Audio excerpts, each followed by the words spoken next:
ప్రస్తుత ఐపీఎల్ సీజన్లో ఢిల్లీ క్యాపిటల్స్ ప్రయాణం పడుతూ లేస్తూ సాగుతోంది.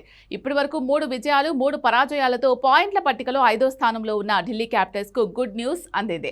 స్టార్ బౌలర్ మిచెల్ స్టార్క్ టోర్నీలో పాల్గొనేందుకు క్రికెట్ ఆస్ట్రేలియా స్టార్క్ మే 1 నుంచి అందుబాటులో ఉండే అవకాశం ఉంది. స్టార్క్ గాయాలు, వర్క్ లోడ్ మేనేజ్మెంట్ కారణంగా ఐపీఎల్ 2026 ప్రారంభ మ్యాచ్లకు దూరమయ్యాడు. ఇప్పుడు అతను గాయాల నుంచి పూర్తిగా కోలుకొని జట్టుకు అందుబాటులోకి వచ్చాడు.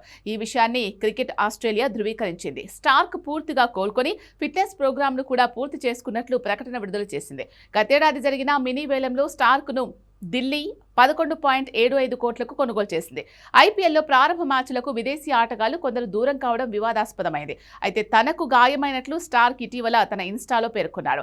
గతేడాది ఐపీఎల్లో ఢిల్లీ తరపున స్టార్క్ 11 మ్యాచ్లు ఆడి 14 వికెట్లు తీసుకున్నాడు. స్టార్క్ రాకతో ఢిల్లీ బౌలింగ్ విభాగం మరింత బలపడనుంది. ఆ జట్టు ఇప్పటికే ఎంగిడి, ముఖేష్ కుమార్, నటరాజన్ వంటి పేసర్లతో స్ట్రాంగ్ గా ఉంది. స్పిన్ విభాగంలోనూ ఢిల్లీ చాలా పటిష్టంగా ఉంది. అక్షర్ పటేల్, కుల్దీప్ యాదవ్ వంటి అత్యుత్తమ స్పిన్నర్లు ఈ జట్టులోనే ఉన్నారు.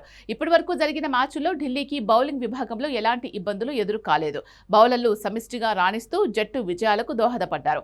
బ్యాటింగ్లోనే ఢిల్లీ కాస్త తడబడుతోంది.